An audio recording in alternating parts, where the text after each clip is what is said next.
Instructions. The listening test is 45 minutes. There are tasks in the two parts of the listening test. Each task consists of a recorded video or audio scenario. The number of questions for each task also varies depending on the length of the video or audio. There are multiple choice questions for some listening tasks and shift-to-shift report for others. After you have completed all the tasks in the listening section, you may have some time remaining. You can use this time to navigate back to previous tasks to check your answers. Now get ready for the test and follow the instructions. Part 1. Tasks 1 to 4 instructions. You will listen to a short audio or video recorded conversation and answer the questions.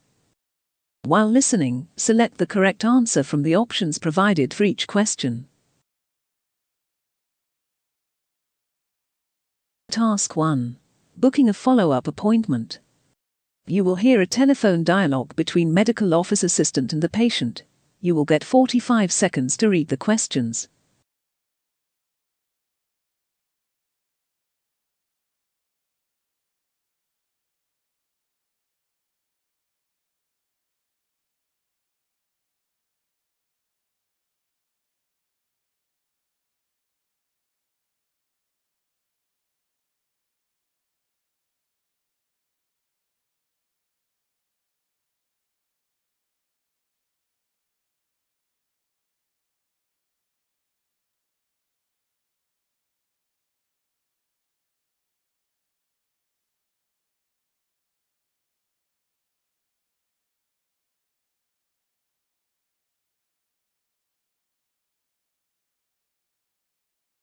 Listen to the recording and select your answers. Yes. Mayo Clinic, how may I help you? Hi, I would like to make an appointment. Okay. What is your last name? Charlotte. You know, I'm not finding you in our system. Who's your primary care provider? I don't have a primary care provider. I'm a new patient. Okay, what's the reason for your visit? I think I have the flu. My stomach's really hurting, and I think I have a fever. So you're looking for a doctor in adult medicine. It looks like Dr. David has the time to see the new patients. Her schedule is not full. His next available appointment is Tuesday at 4:30 p.m. Does that work for you? Do you have anything earlier? I'm afraid not. If you start feeling better before that, please come to the appointment anyway so you can establish care with Dr. David. And if you start feeling much worse before then, you can go to our walk-in clinic on Lombard Street and be seen without an appointment. Okay, I guess I'll just take that appointment then. All right, can I get your full name and birth date again for the appointment? My name is Kate Charlotte, and my birth date is July 26, 1991. Okay, Kate, I've got you down to see Dr. David on Tuesday at 4:30 p.m. You'll need to arrive 20 minutes early to fill out the paperwork. And you'll need to bring your ID, an insurance card, as well as a list of any medications you are currently taking. Okay, thank you. Oh, you're welcome. Feel better soon. Bye. You will now have 45 seconds to review your answers.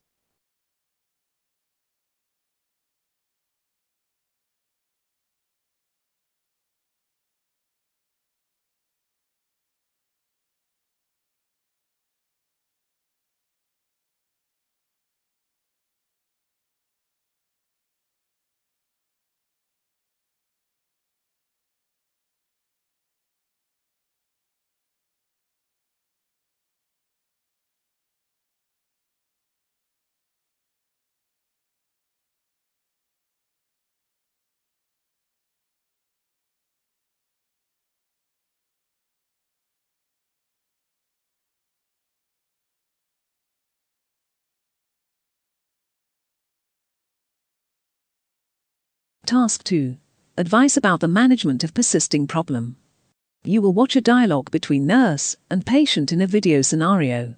You will get 45 seconds to read the questions.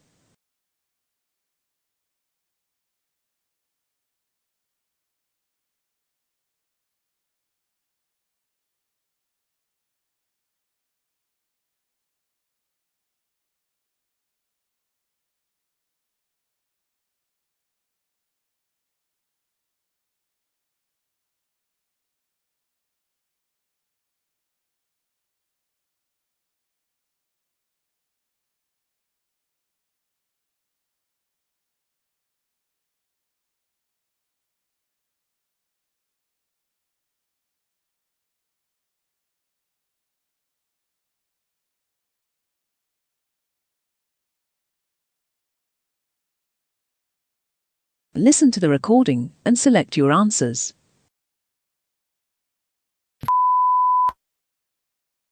Hello, nurse. Thanks for coming to see me. Good morning, Mr. Ryan. Your doctor referred you, so I can go through some aspects of your treatment with you. That's good. To be honest, I don't really understand what I've got. The doctor said I have non-allergenic asthma, but I've never heard of it. It's okay. It can be very confusing. There are several different types of asthma. The most common type is caused by an allergy, however, it can also be caused by other factors. This is called non-allergenic asthma. The one I have. That's right. As you already know, you underwent several tests last week which are used to diagnose asthma. Spirometry done to compare how narrow your airways are before and after using an inhaler containing reliever medicine. Yes, I remember. I also did a peak flow test before the spirometry. Yes. The results are here as well. The peak flow test gives an idea of how open or closed your airways are, and that's what the doctor said. I had to do another test as well. It was called a pheno test. I'm sorry, I don't know what it was for. Not a problem. I tell you. It's a test that measures the amount of nitric oxide you breathe out. The test is done to find out the type of asthma you have and compares allergic and non-allergic types of asthma. Oh, I see. Low levels of nitric oxide. Your doctor used to result in conjunction with the history you gave him to diagnose non-allergic asthma. What about my history? You told your doctor that your asthma isn't triggered by allergies, such as food or pollen. That's right. I get a tight chest and start wheezing when the weather changes and the air is cold. I'm quite susceptible to cigarette smoke and some perfumes too. That's because cold air contains less moisture than warm air. When you breathe in the cold air, the airways can dry out and cause the airways to spasm. Are the symptoms the same as for the other type of asthma? Yes. The symptoms are the same. As you mentioned before, you get chest tightness and wheezing. The treatments of both types are similar, although there are some differences. What's the treatment? You'll use a salbutamol inhaler to relax the lung muscles if you are wheezing. Doctors tend not to prescribe steroid inhalers for this type of asthma, as they are only useful to minimize allergic responses. Okay. So, I use an inhaler. Anything else? Yes. As you know what your triggers are, you should try to avoid them as much as possible. Prepare for colder weather and dress warmly before you go out, especially if you're about to do some physical activity. Cover your mouth with a scarf to warm the air before it reaches your lungs. Breathe through your nose rather than swell. I'll do that. I always try to avoid places where people are smoking. Sometimes it's hard to keep away from people wearing perfume. Yes, it is. That's why it's important to keep your inhaler with you at all times. There are some lifestyle changes that may help as well. Lifestyle changes. Yes. It's recommended that you have a flu shot. Oh right. I don't usually have a flu shot, but I'll make sure I do this year. You already said that you avoid second-hand smoke. That's right, isn't it? That's right. Fortunately, I don't smoke myself. I never have. That's good. The last lifestyle change is to minimize stress in your life. It can make quite a difference. I don't see how stress could affect my asthma. Well, stress causes the body to release certain hormones, which can inflame the airways of the lungs and trigger an asthma attack. I see. I guess I am under quite a lot of stress at the moment. I'll give you a leaflet. You may find this helpful. You will now have 45 seconds to review your answers.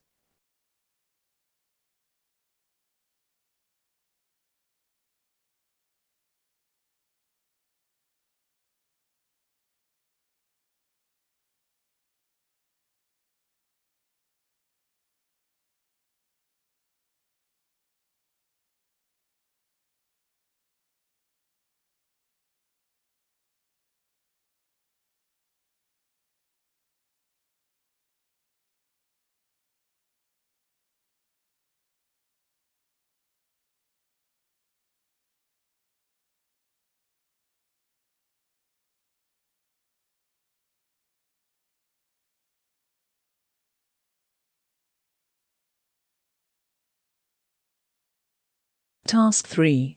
Patient's diagnosis. You will hear a dialogue between a nurse and a patient in a video scenario. You will get 45 seconds to read the questions.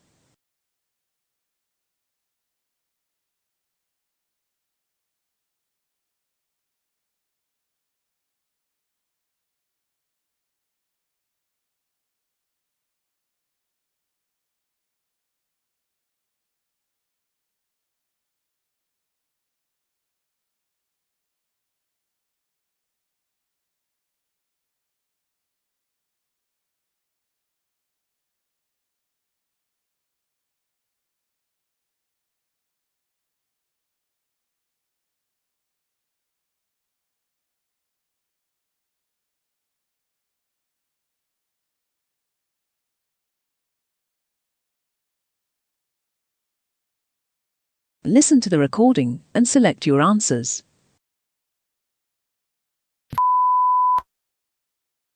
Hello, Tiana, thanks for coming. I believe you have just been diagnosed with IBS and require some information about the condition.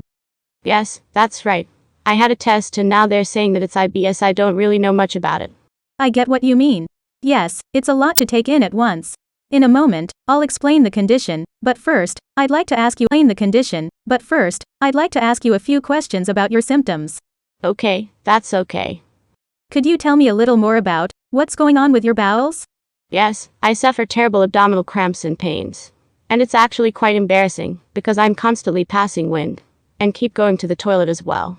It must have been very difficult for you. Can you tell me what the pain's like? It's like a colicky pain in my stomach, a very sharp pain. So you have a type of colicky pain and flatulence? When you say that you have to keep going to the toilet, do you mean that you have diarrhea or constipation or both? Sorry, what do you want to ask? I thought you have to have either diarrhea or constipation. Really, there are a few different types of IBS. Some people just have constipation and some people have diarrhea. Other people have both, which is very unpleasant. Oh right.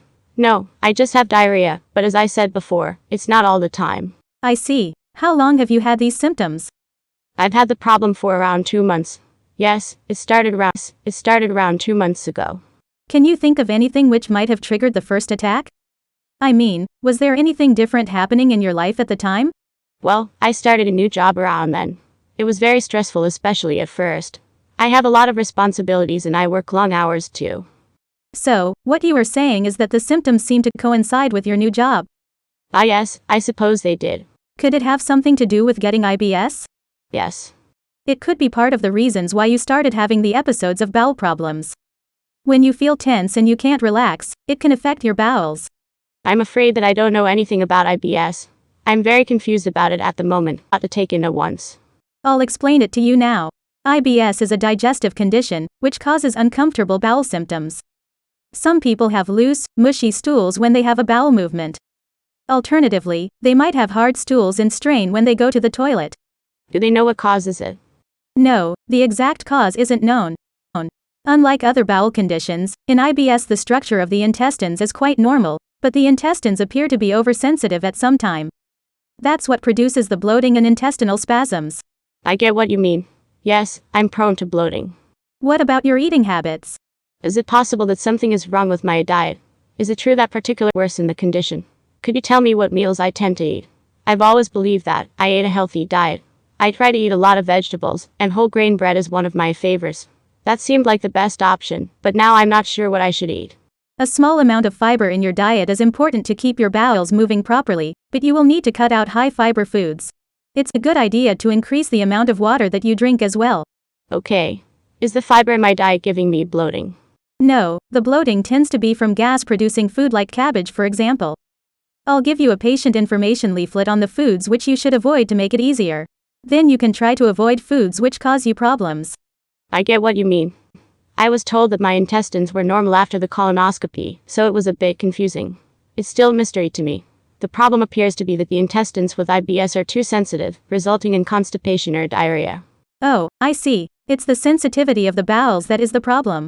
What can I do about it? There are a few options available to you. I've already talked about your diet, and the importance of avoiding high fiber and gas-producing meals. The doctor would prescribe medication to treat diarrhea flare-ups and abdominal discomfort. It's also a good idea to consider some methods for reducing stress in your life. Yoga and meditation are popular ways for some people to distress. Have you tried either of these before? No, but I'll give them a try. Is there anything to stop those awful cramps? That's great. I'll give you a leaflet about IBS now. There is a phone number as mentioned on the leaflet for the IBS support group. You may find that helpful too. Right, thanks. You will now have 45 seconds to review your answers.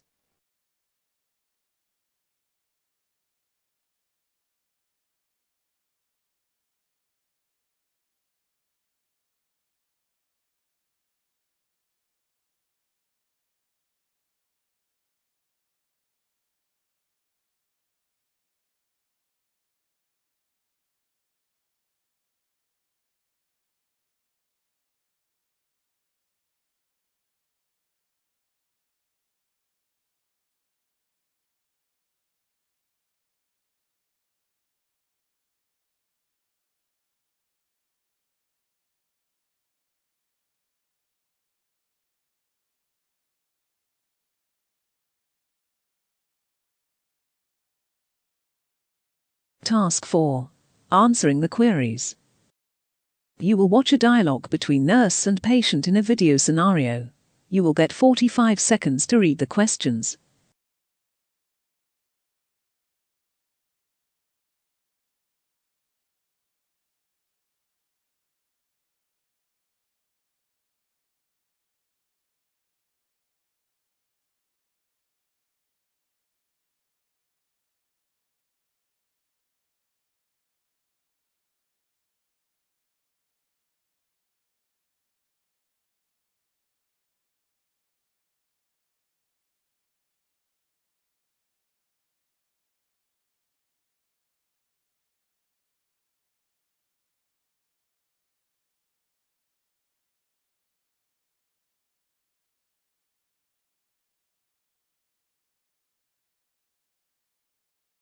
Listen to the recording and select your answers.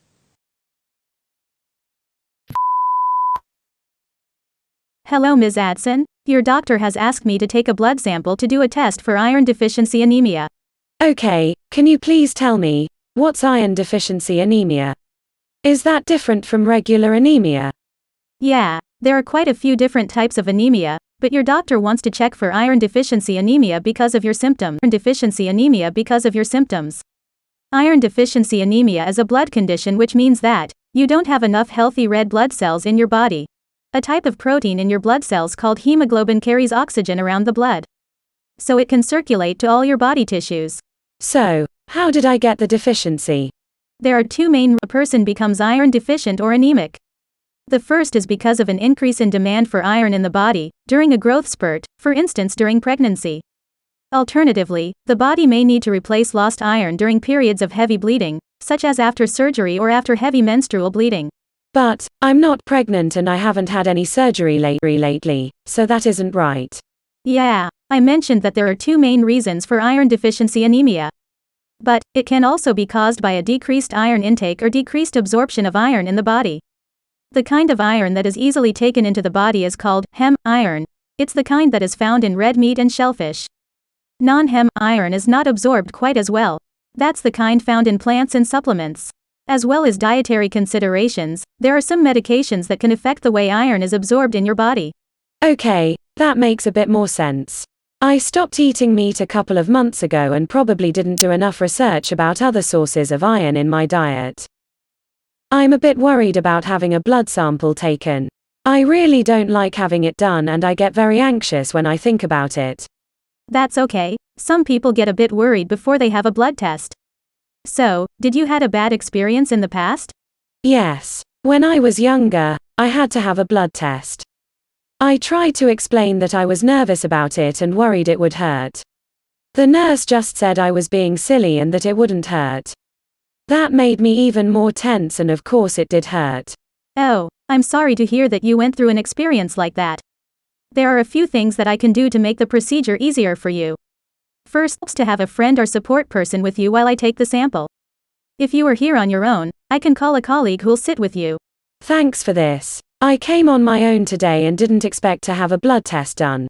Okay, the next thing is to use some numbing cream over the area I'll take the blood sample from. A lot of people find that is helpful. That sounds good. No one offered me that before. Does that mean it won't hurt at all? The numbing cream stops you feeling that first pinch as the needle goes in. I don't like to promise that taking blood doesn't hurt at all because everyone experiences pain in a different way. What I can assure you is that I'll explain what I'm doing and you'll have my colleague with you as well to distract you. Well, it sounds very different from my last experience. I can't say I'm looking forward to it, but if it's necessary, I suppose I'd better have the blood test. Yes, your doctor does think it's necessary to give you the correct diagnosis. Do I have your consent for me to take a blood sample now? Yes, but can I have some of that cream first? Sure, I'll get some now and also call my colleague to sit with you. You will now have 45 seconds to review your answers.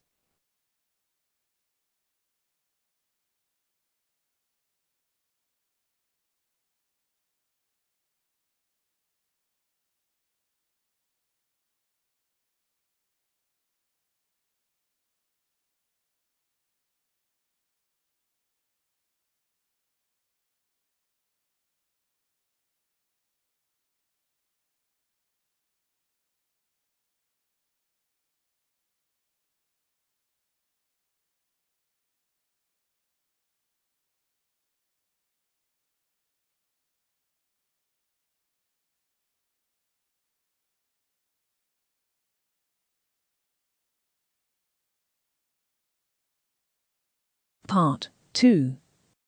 Tasks 5 Instructions. Listen to the report and dialogue and circle the correct answers as you listen.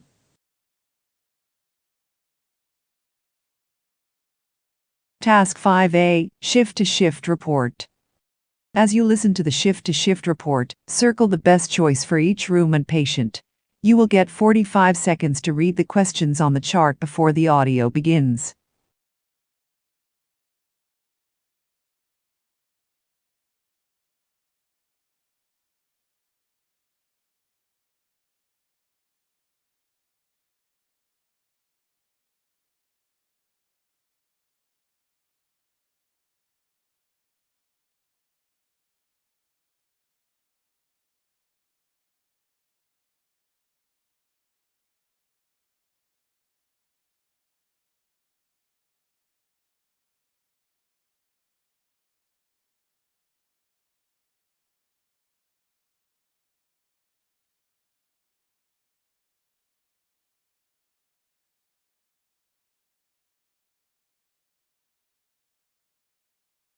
Listen to the recording and select your answers.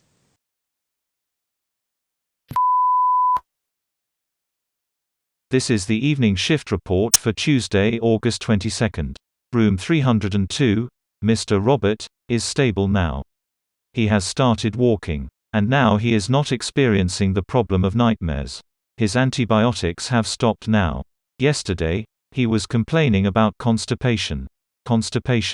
So informed the doctor and he said that this is because of some medication. And these effects are usually disappear as the body adjusts to this medication.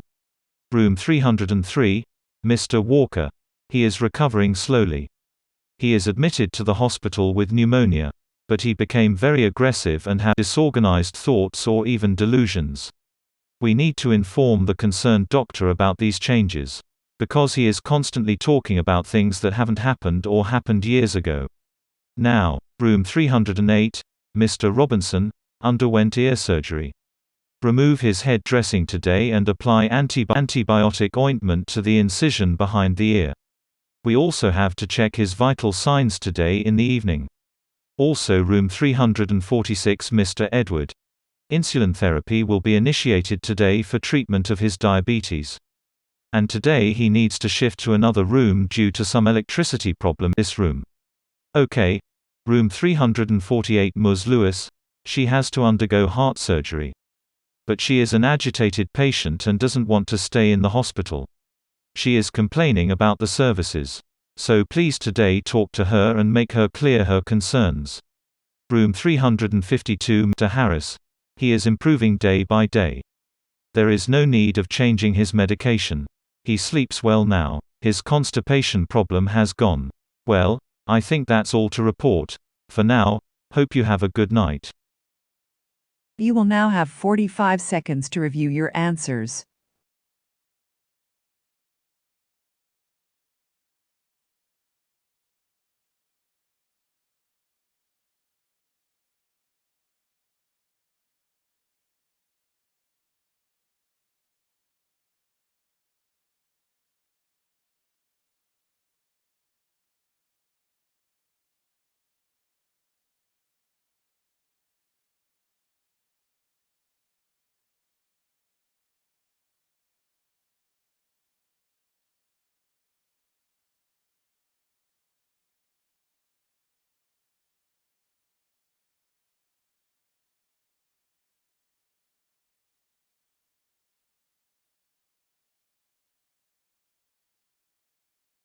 Task 5B, Shift-to-Shift Report.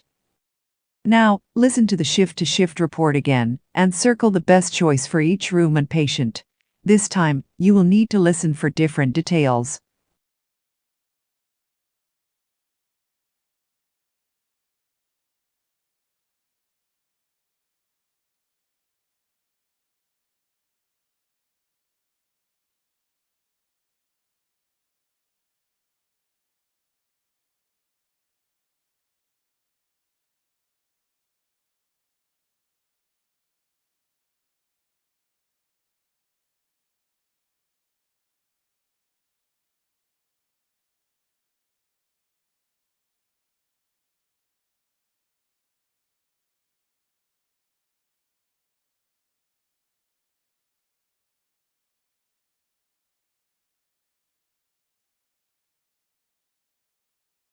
Listen to the recording and select your answers.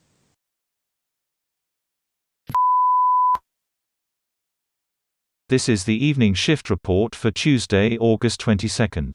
Room 302, Mr. Robert, is stable now. He has started walking. And now he is not experiencing the problem of nightmares. His antibiotics have stopped now. Yesterday, he was complaining about constipation.